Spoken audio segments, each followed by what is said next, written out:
días. Soy Carlos Zamora, integrante de Helios Aerodesign, y con mi compañero Antonio vamos a presentar el día de hoy nuestro proyecto. Tomamos tiempo entonces. Pues, empezamos. Ok. Históricamente, los cielos despejados de Sonora y sus temperaturas extremas han generado condiciones operativas exigentes, en las que el margen de tolerancia se reduce y las decisiones de diseño son críticas. Bajo ese mismo principio, nuestro equipo abordó este proyecto como la solución a una misión con restricciones reales. Muy buenos días, nosotros somos Helios Aerodesign y hoy les presentaremos a SETI H6, una aeronave diseñada específicamente para la misión de Aerodesign México 2026. Su objetivo es maximizar el desempeño de la aeronave dentro de las limitaciones impuestas por la competencia. La misión consiste en diseñar y construir una aeronave capaz de transportar la mayor carga útil posible, garantizando un comportamiento estructural seguro, con un desempeño controlable y repetible durante todas las fases del vuelo. Una vez clara la información anterior, creamos una metodología de gestión que dividimos en 6 fases: conceptual, preliminar, manufactura, pruebas, detallado y finalmente competencia. Gracias a esa estructura y la estrategia de competencia, cada uno de nuestros compañeros contaba con una función específica. Teniendo claras las divisiones del equipo, continuamos con el cronograma, el cual tiene una duración de 18 semanas con hitos definidos para cada área. Este fue diseñado de manera retrospectiva a partir de las fechas establecidas en el reglamento oficial. El mismo contiene márgenes de seguridad, proporcionando así un fondo contra posibles percances y contempla las fechas ideales planificadas como las fechas reales de las actividades a realizar. Los resultados son positivos del 20% de recuperación operativa, 83% de actividades en tiempo y un 100% del cumplimiento del cronograma. El área de marketing fortaleció la identidad del equipo mediante la implementación de la estrategia PEA, por sus siglas, patrocinadores, entretenimiento y alcance. Con esta estrategia se genera un equilibrio entre la imagen, la visualización y la proyección institucional del equipo, consolidando el posicionamiento de Helios Aerodesign como uno de los equipos con mayor presencia digital en México estadísticamente, logrando así un impacto significativo en el gremio. El área de logística se encargó de la adquisición de materiales, traslado y estadía en la competencia, además de la búsqueda de patrocinadores. Esto con el objetivo de cubrir el costo total del proyecto mediante apoyos económicos, donaciones en especie y actividades de recaudación. El presupuesto para Aerodesign MX se definió con base en experiencias pasadas, considerando costos de manufactura, materiales, componentes electrónicos y logística. En pantalla se puede observar nuestros indicadores de patrocinios, aportando así un total de 70,435 pesos mexicanos a nuestro proyecto. Esto lo conseguimos en base a nuestros paquetes disponibles, lo cual nos permitió ahorrar el 43% del presupuesto total, estimado de 216,504 pesos mexicanos. La estrategia se basó en 2 parámetros: vuelo sin carga para garantizar confiabilidad y vuelo con carga útil priorizando repetitividad. Así, SETI H6 fue diseñado para lograr vuelos consistentes y resultados cercanos a una media estable. Habiendo dicho lo anterior, podemos pasar a las áreas técnicas que participaban en este proyecto, comenzando con aerodinámica. Después de analizar varios perfiles, se seleccionó el perfil alar CH10 por su CL máximo de aproximadamente 2.1 y un buen desempeño a un número de Reynolds bajo, correspondiente a una velocidad de 15 metros por segundo. La configuración aerodinámica se definió en función de la misión de vuelo, tomando en consideración un CL aproximado de 1 y un peso de 15 kilogramos, dando como resultado los valores visibles en pantalla. El ala presenta una geometría trapezoidal por secciones que mejora la eficiencia aerodinámica inducida, mantiene un buen control de los alerones y facilita el proceso de manufactura. Asimismo, se optó por flaps con una cuerda equivalente al 25% del MAC, ya que proporcionan un equilibrio adecuado entre el incremento de la sustentación y la penalización por arrastre. Continuando con el área de estabilidad y control, seleccionamos una configuración de empenaje en H para reducir la altura LV sin comprometer la estabilidad direccional y así disminuir los riesgos operativos. Para el estabilizador vertical, se seleccionó el perfil NACA 0014 por su buena relación entre estabilidad, estructura y manufactura. En el estabilizador horizontal, elegimos el perfil NACA 2415 invertido al ser el más eficiente ante los seleccionados anteriormente. En pantalla se pueden observar las gráficas de CD, CM versus alfa para ambos perfiles. Para definir el margen estático, se redujo la distancia entre el punto neutro y el CG de 23.9 centímetros a 7.4 centímetros respectivamente, estableciendo un margen del 42% para lograr compensar el momento alar con menor superficie y distancia, garantizando el equilibrio longitudinal. Para la estabilidad estática se considera una pendiente negativa que permita a la aeronave regresar al equilibrio y una pendiente positiva en la gráfica de beta para favorecer la recuperación de su posición inicial, dándonos como resultado una intervención mínima del piloto para una estabilización completa durante el vuelo, mientras que para la estabilidad lateral se espera un alabeo estable y correctamente amortiguado. Finalmente, las superficies de control primarias se optimizaron iterativamente para un mayor control y aerodinámica, con un incremento mínimo de arrastre. A continuación, pasamos al área de propulsión y desempeño. Daremos inicio con la potencia requerida y el análisis de la polar de la aeronave. Al evaluar 3 motores, se optó por el modelo Scorpion, debido a que ofreció la mejor eficiencia global, un menor peso y un desempeño idóneo en el límite de potencia establecido. La hélice se seleccionó considerando las limitaciones geométricas de diseño y el reglamento, estableciendo un diámetro máximo de 19 pulgadas para lograr el empuje necesario sin comprometer la integridad del sistema propulsivo. Se seleccionó una batería de 6 celdas que cumple con los requerimientos de voltaje del sistema de propulsión y electrónica, considerando peso y seguridad, usando solo el 80% de su capacidad para evitar fallas. Al analizar las curvas de PR y PD, como se muestra en la gráfica a continuación, comprendemos que la aeronave es capaz de alcanzar una velocidad máxima de 24.2 metros sobre segundos. Como se puede observar en las gráficas, la distancia de despegue se redujo un 19.4% usando flaps, pasando de 60.1 a 48.4 metros. Asimismo, la distancia de aterrizaje disminuyó un 9%, asegurando el cumplimiento del bono de puntuación. La envolvente de vuelo define los límites seguros de operación en función de la velocidad y del factor de carga, fundamentales para la integridad estructural y la operación del piloto. Presentamos a su vez la predicción de carga útil para diferentes altitudes. A continuación, podemos observar nuestro esquema de componentes electrónicos. Una vez definida la arquitectura de aviónica y la integración de los sistemas electrónicos necesarios para la operación de la aeronave, el análisis continúa con el diseño de estructuras. Con base en el peso máximo de despegue de 147.15 Newton, se calculó el diseño estructural del ala, considerando un factor de carga de 3G y un factor de seguridad de 1.5. La carga total de diseño se estableció en 662.17 Newton con un cortante máximo de 330.97 Newton. En la zona del encastre, se descartó la madera de balsa en las costillas de raíz y en su lugar utilizar madera de pino. Estas son las gráficas de fuerza cortante y momento flexionante del ala.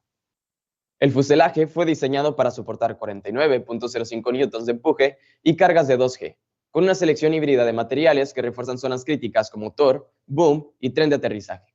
La estructura usa tapaderas y cuadernas de pino ensambladas con pestañas para mayor rigidez.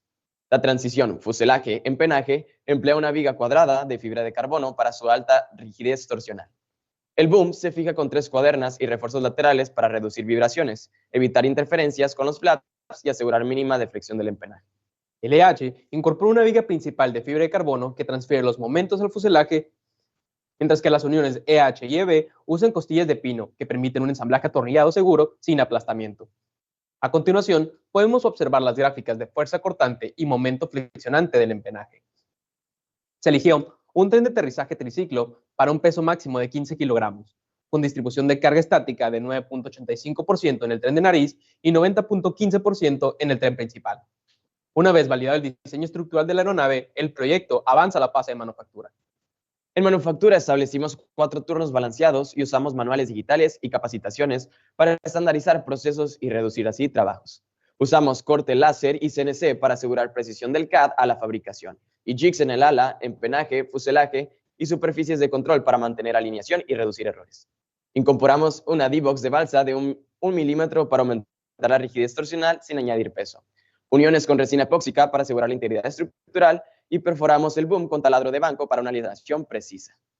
Se realizaron 2 pruebas en el ala. La primera evidenció áreas de mejora ante las cargas aplicadas y tras analizar resultados e implementar ajustes, la segunda cumplió satisfactoriamente con los criterios estructurales.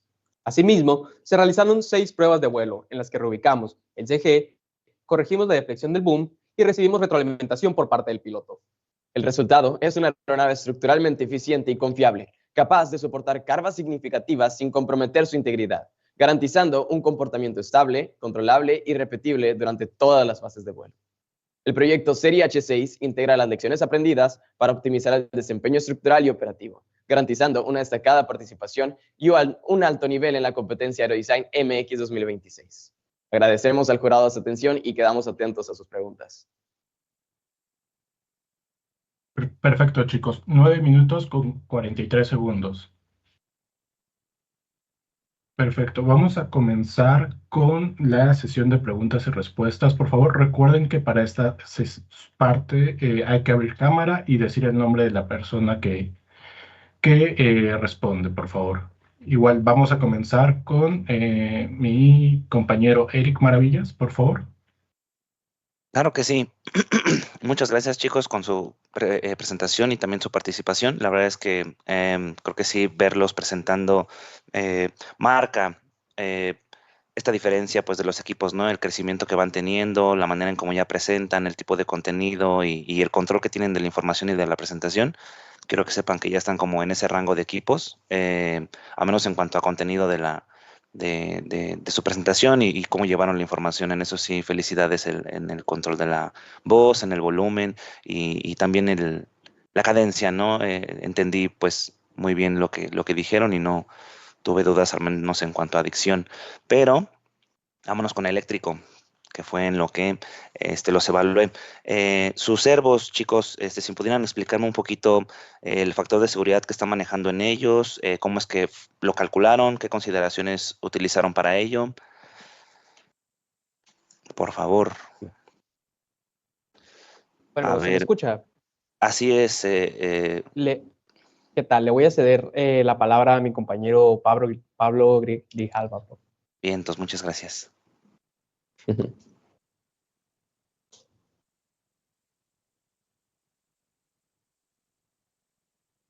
Buenas tardes, soy Pablo Grijalva, líder de Hola. clínica. Para los servos, pues se calculó el torque requerido, ¿no? Con las fórmulas que nos proporciona la literatura de la superficie de control, pero como ya teníamos servos disponibles en nuestro taller, para ahorrar costos, nomás los distribuimos en cuanto a las cargas, usando como un factor de seguridad. Están bastante sobrados, diría yo, pero no comprometen en cuanto a peso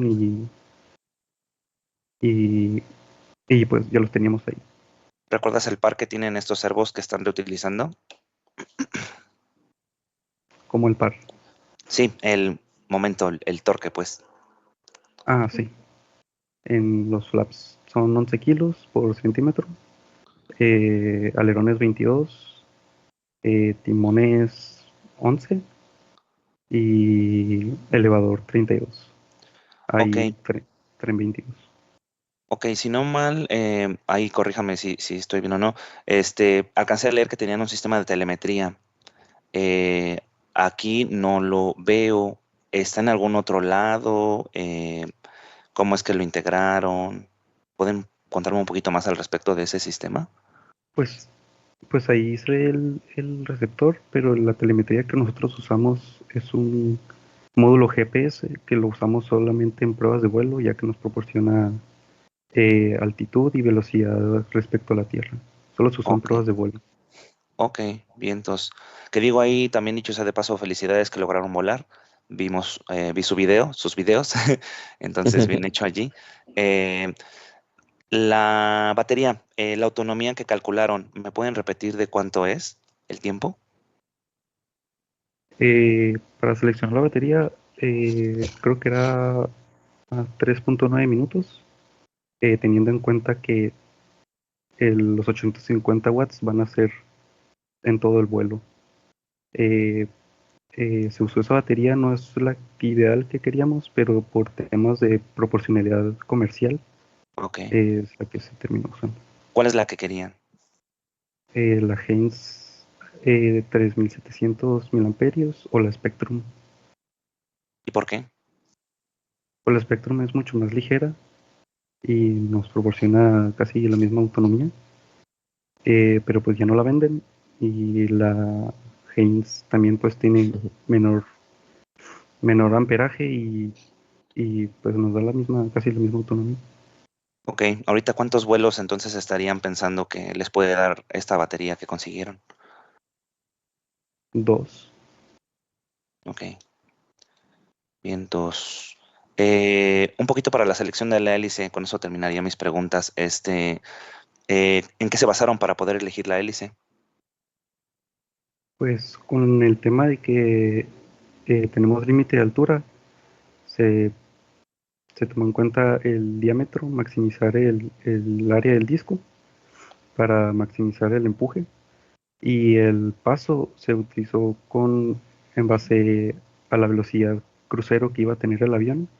Se tomó en cuenta un viento cruzado de aproximadamente 3 metros sobre segundo, porque en base a experiencias pasadas, el viento cruzado afectaba mucho en el despegue, entonces lo tuvimos en cuenta esta vez y dio un buen desempeño. No sé si Ok. eso explica su pregunta. Sí, sí, claro que sí. Y sí, muy bien. Muchas gracias por esas respuestas. Sí, de nuevo, muchas gracias. Esas eran como mis preguntas. Únicamente decirles y recomendarles que sigan avanzando con esta filosofía que van formando como equipo. Van por buen camino. Tienen como ahí una buena filosofía de consideraciones a tomar y de decisiones. Entonces, no lo dejen. Eso sería. Muchas gracias, David y chicos. Muchas gracias. Perfecto. Pasamos con Francisco, por favor. ¿Qué tal? Buenos días, compañeros. Bueno, primero que nada, creo que también me uno a la felicitación. La presentación está muy bien hecha, está muy padre. Eh, Creo que en la parte de estructuras han evolucionado bastante bien. Eso también se agradece como equipo, ¿no? Muestran márgenes de seguridad. Solamente tengo unas dudas aquí. Veo en su reporte que muchas de las piezas o muchos de los componentes los calculan a 3G. Pero aquí, bueno, por lo general en la aeronáutica se usa el último, o sea que eso sería de 4.5 Gs por su factor de seguridad, solo para que lo tomen en cuenta, ¿va? Yo quisiera preguntarles por qué una D-Box va a minimizar los fenómenos aeroelásticos, que es algo que mencionan en su reporte, y aquí dicen que, bueno, al hacer una D-Box de madera balsa, pues están aumentando la rigidez torsional, pero ¿qué? O sea, ¿por qué se minimiza? Claro. Voy a ceder la palabra a mi compañero Roberto. Buenos días, soy Roberto, líder de estructuras. Pues nos encargamos de poner una D-Box gracias a que en la última zona de nuestra aeronave no teníamos una viga que nos proporcionara esa rigidez necesaria para que no entrara en pérdida el avión en esas zonas. Más que nada fue por el tema de que no teníamos una viga en esa posición. Ok, va que va. No sé si eso resuelva su pregunta. Pues no mucho, simplemente es por qué mencionan que pues ya no van a, o que van a minimizar los fenómenos aeroelásticos y ponen esta D-Box. O sea, ¿cuál es el fundamento teórico que siguieron para hacer esa aseveración? O simplemente fue, pues, subir la rigidez torsional y pues ya, me evito un problema, ¿no? Pero no sé cuantificarlo. La D-Box se encargó de que pues, no tenga esa libertad de movimiento axial en ese eje. Se calculó en base a simulaciones de ANSYS para evitar, se hizo una comparación entre el ala sin y con D-Box y nos dimos cuenta que sí entraba en pérdida nada más en esa zona, por lo que decidimos ponerla en toda, aparte que sirvió para poner el monocoque de nuestra. Sí, ok, sí, nada más ahí tengan mucho cuidado con cuando hacen ese tipo de comentarios, por ejemplo, se meten en aeroelasticidad, es un tema bastante complejo. Ajá, no, una D-Box no minimiza los fenómenos aeroelásticos porque esos van de acuerdo a la velocidad a la que va volando el avión, ¿no? Siempre van a tener fenómenos aeroelásticos, nunca los van a evitar. Solamente tienen que llegar a la velocidad adecuada para empezarlos a tener, ¿no? Entonces, hay mucho cuidado.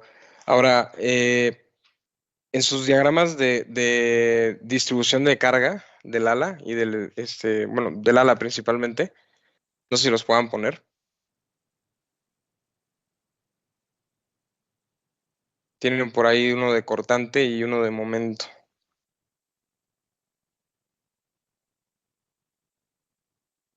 Va, aquí estamos. Ok. Mi pregunta aquí es, ¿tienen la semienvergadura del ala ploteada ahí, pero están considerando que básicamente la zona del fuselaje no está cargando? Sí, se consideró solo las semienvergaduras y la zona del fuselaje, es decir, tomamos en cuenta solo el span y no el área limpia del fuselaje.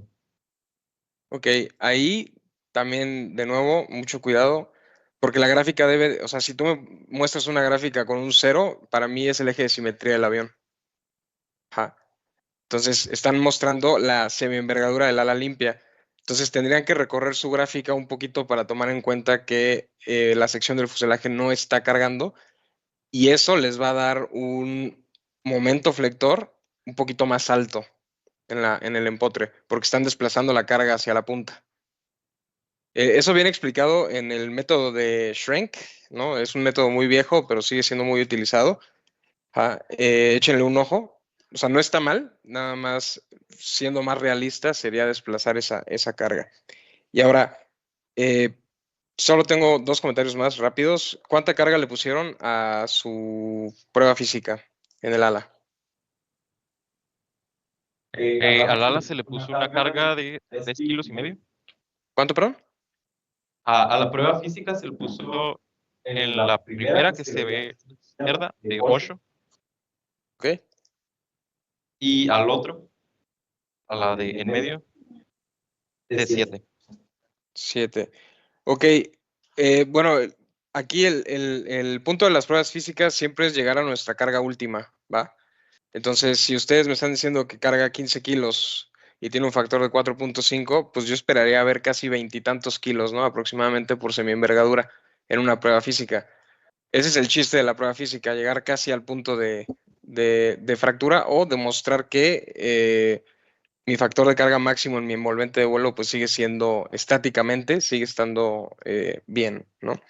Entonces, hay mucho ojo. Y ya como último comentario, ya nos pregunta es, en sus futuros proyectos, si quieren seguir avanzando en el área de estructuras, consideren una distribución de levantamiento o una distribución de carga que no esté pareja, porque eso te puede dar más carga de un lado que de otro en los apoyos del ala en el fuselaje, ¿va? Entonces, por lo general se utiliza un 60-40 para casos asimétricos de maniobra. Entonces, pues ahí para que lo tomen en cuenta para sus siguientes proyectos. Y que ustedes mencionan que no hay aplastamiento, pero fundamentenlo con un cálculo de Bering, ¿va? Porque así nada más la densidad no es relacionada al Bering, ¿no? Hay una propiedad mecánica específica de Bering. Entonces, para que ustedes puedan seguir creciendo, ¿no? O sea, felicidades por su proyecto, está súper bien. Muy pocos equipos se atreven a poner incluso márgenes de seguridad, ¿no? Y los felicito.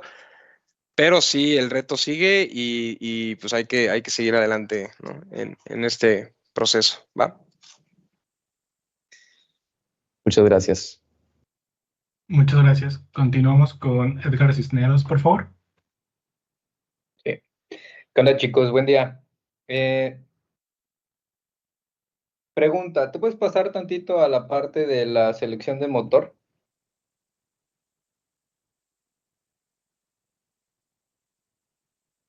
Vientos.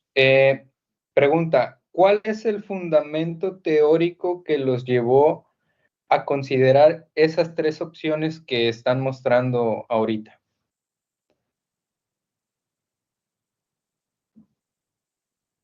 Muchas gracias por su pregunta. Le voy a ceder la palabra a Pablo Grijalva.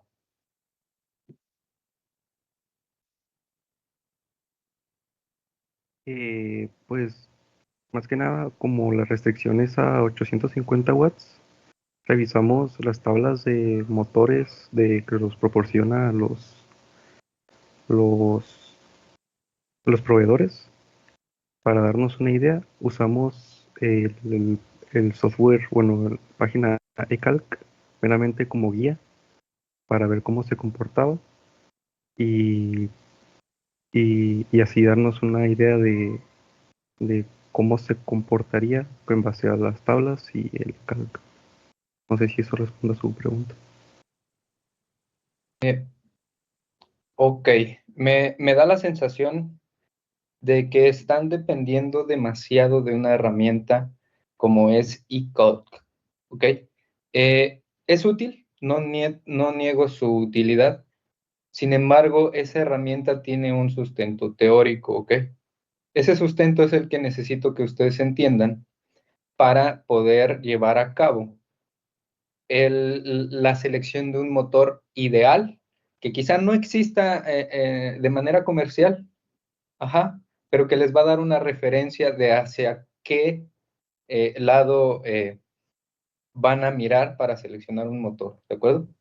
Esto es muy importante porque al momento de ustedes comenzar a trabajar con una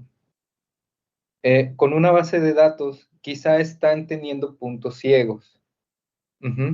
Puntos ciegos en el sentido de que quizá están obviando una opción que sea muy buena, o quizá estén trabajando con una opción que sea demasiado fuera del rango ideal o óptimo para su avión.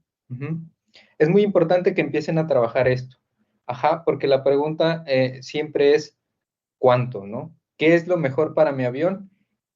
Y si no está disponible, ¿cómo resuelvo el problema de la falta de disponibilidad? Lo están resolviendo con un motor comercial, ¿no? Incluso el reglamento está restringido a una opción comercial. Entonces, eso es lo que me gustaría que mejoren para sus proyectos futuros. Y por otro lado, me uno, para hacerlo corto, me uno a la felicitación. Son el primer equipo que presenta, al menos en el reporte, un proceso de selección de hélice basado en la potencia y en la velocidad de su aeronave. Eso es muy, muy bueno. Me gustaría que apliquen una filosofía similar para este tema del motor, porque van de la mano. Entonces, me encantó que pusieran la parte de las potencias, que calcularan la parte de en la distancia de despegue, que pusieran la diferencia de cuando tiene los flaps, porque eso es muy importante. Al final, el piloto juega con las superficies para reducir la distancia de aterrizaje, y el hecho de que lo cuantifiquen en ese punto es muy bueno. Eso créanme que es muy bueno. Me gustaría que lo lleven a cabo. Mira, ahí está la gráfica. Esa gráfica me gustó bastante. Me gustaría que lleven esa cuantificación a la parte del motor. Y por otro lado, te puedes pasar tantito a la parte de la potencia requerida y disponible. Allí noto unas velocidades de pérdida que están por ahí de los 11, 8 y cachito. Digo, ya cerrando la parte de motor y hélice, en la parte de actuaciones, no recuerdo si en la presentación pusiste el diagrama BN.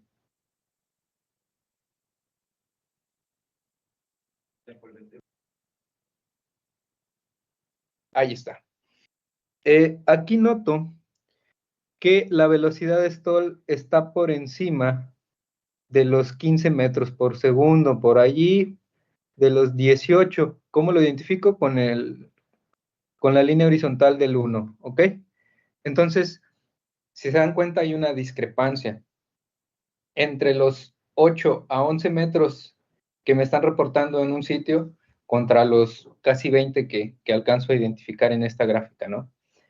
Pongan mucho cuidado, esos datos son de importancia. Esos datos puedan generar alguna confusión, en la que, mira, incluso aquí me estás diciendo que la velocidad crucero es de 15 metros por segundo, y eso puede variar, ¿no? Les sugiero que unifiquen unidades y que mantengan una consistencia en los datos, nada más. ¿Ok? Eso sería todo de mi parte. Además, les deseo mucha suerte en sus vuelos y continúen trabajando de excelente manera. Gracias. Gracias. Muchas gracias. Para finalizar, yo igual me uno a la felicitación por parte de la comisión. Muy buena presentación, fue clara y estuvo estructurada, muy buen lenguaje y también el tono de voz. Yo también tengo un par de preguntas. Bueno, considerando que la eficiencia estructural es uno de los objetivos principales de la competencia, ¿cómo fue definido como un parámetro de diseño y cómo lo fueron ligando entre diferentes áreas y cómo también fueron controlando este parámetro a lo largo de todo el diseño de la aeronave? Claro, voy a ceder la palabra a mi compañero Roberto. Perfecto. Bueno, ¿podría repetirme la pregunta otra vez? ¿Cómo fueron ligando la eficiencia estructural como parámetro de diseño para toda la competencia y lo fueron ligando en cada una de las etapas, ¿no? De conceptual, preliminar, y cómo fueron validando que estuvieran cumpliendo con este criterio? Ok, pues empezamos definiendo unos parámetros de diseño básicos, es decir, limitaciones de peso en cuanto a componentes, más que nada ligado a lo que otras áreas querían de pesar a nuestros componentes. Y a partir de ahí empezamos con nuestro diseño en SolidWorks. Y como sabemos que las propiedades de los materiales en este software no son realmente el peso final, lo comparamos con los materiales que tenemos en físico. Así pudimos asegurarnos con base a cálculos de volumen que tuviéramos el peso real mientras lo poníamos en un Excel donde teníamos acceso a cuánto pesa cada componente, como las costillas, nuestras vigas, etcétera. Una vez que teníamos nuestro peso comparativo entre lo que habíamos estimado desde un inicio y lo de la vida real, vimos que había diferencias notorias por tema de manufactura, etcétera. Entonces decidimos una reevaluación de diseño en estos aspectos considerando análisis topológico. Así pudimos reducir peso en zonas como el ala y el empenaje. Una vez esto reducido, sí tuvimos una disminución considerable entre el peso real inicial y el peso meta que teníamos. Y pues evaluamos los pesos y tuvimos un peso apropiado. Ok, considerando esto, ¿cuál fue la diferencia entre su peso planeado y su peso resultante, no? Inicialmente teníamos un peso de 8 kilos como meta crítica de diseño final y terminamos con un peso aproximado de 7.6 kilos. Ok, perfecto, chicos. Esto está muy bien, pero también me gustaría que se viera reflejado en el reporte de diseño. No hubo como en el desarrollo del reporte no hubo como este criterio y no se fue hilando entre áreas también, ¿no? Y esto también me devuelve a otra pregunta. ¿Ya lograron ir a hacer pruebas de vuelo? ¿Tuvieron vuelos exitosos? Pero en la parte de las pruebas mencionan que hubo un rediseño del fuselaje y cambios del centro de gravedad. ¿Cómo hubieran podido prevenir estos y qué hubieran hecho para poder tratar de reducir este loop de rediseño? ¿Cómo identificarlo? Identificamos una flexión en la zona de paso del fuselaje al encastre de nuestra aeronave y pudimos darnos que tuvo una falla estructural por un poco de exceso de peso en nuestra zona tanto del encastre como el empenaje, y por eso se decidió rediseñar. Ok, cambiaron, por ejemplo, la longitud del fuselaje para alguno de estos efectos. Así es. Ok, igual como recomendación en la etapa inicial de su diseño, pueden hacer una sumatoria de momentos para determinar en dónde quieren ustedes colocar su centro de gravedad y tratar de evitar este tipo de impactos y de rediseños y no llegar hasta una etapa de pruebas y darse cuenta, ¿no? Es algo relativamente sencillo que les puede evitar algunos dolores de cabeza, ¿no? Esta es como una recomendación. Igual esperamos verlos en la competencia y se pueden acercar con nosotros para darles una retroalimentación más más amplia de lo que hemos visto en los reportes y en el diseño en general. Igual, solo para cerrar, los felicito, fue una muy buena presentación.